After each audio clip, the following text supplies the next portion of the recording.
If you've heard my high-intensity training talks before, you've heard me talk about the importance of training intensely, training briefly, training infrequently. So I'm going to make that part of it real short. The biggest mistake that most of these people make is they're not training hard enough. They're doing too much exercise and they're doing it too often. Most people make the assumption that when they're going into a gym, if they just go through the motions, if they make the weight go up and down the number of times somebody told them to, and as many sets as somebody told them to, doing the repetitions a specific way, and they do the right exercises with the right frequency, that they are going to get bigger and stronger, leaner if they're following whatever diet has been prescribed. But regardless of the program, regardless of what exercises you do or your set and rep scheme, regardless of any particular repetition cadence or method, if an exercise is not done intensely enough, none of that stuff makes any difference at all. When you're exercising, what you are trying to do is send a message to your body that your environment is placing a demand on it that exceeds its current capabilities, so that it is a threat to your ability to move. If you can't move, you can't obtain food, you can't prevent yourself from becoming something else's food. Movement is absolutely essential for survival, and as a result, our bodies have adapted, evolved mechanisms for adapting to any kind of stress that threatens our ability to move, starting with the muscles and then with all the supporting systems. But adaptations cost energy. Adaptations cost resources. And your body is not going to expend resources, it's not going to expend energy to produce an adaptive response unless it is threatened, because having that extra tissue is costly. Expending the energy could be costly if food is not readily available in the environment.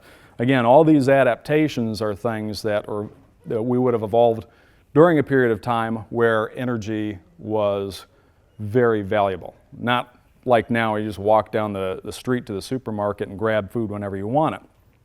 Your body's not going to produce a costly adaptation unless the long-term benefit of that adaptation is worth more than the expense of producing it.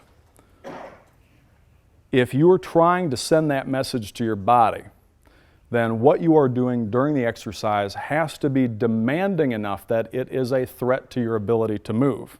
It has to fatigue your muscles to the point where you are momentarily incapable of further movement.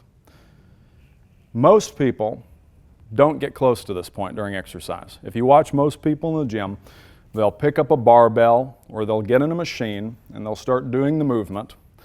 And when it begins to burn, when they start breathing heavy, when it starts to get uncomfortable, they stop and they think that's fine, I'll move on to the next machine, or they'll rest a couple minutes and do another set. If you stop when it starts to get uncomfortable, you're not asking your body to do anything that it can't already do. If you stop and then you're able to do it again after a short period of time, then you haven't done it hard enough that you're really threatening your body's ability to move afterwards.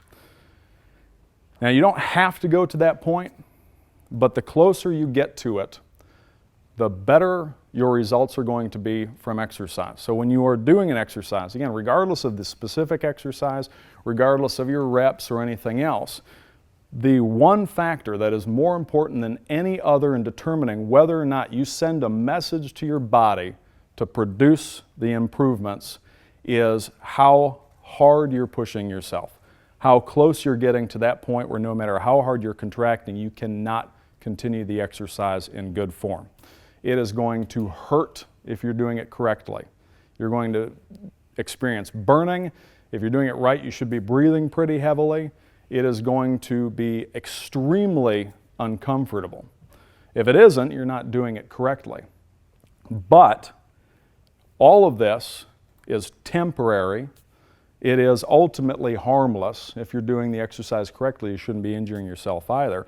And if you really want to improve badly enough, then you will suck it up and push through that and just deal with the momentary pain. But that's the biggest thing.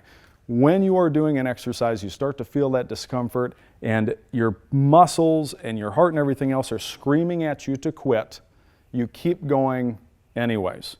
And you keep going not until you don't want to do it anymore, not until you think this is enough. You do it until you absolutely cannot do another repetition.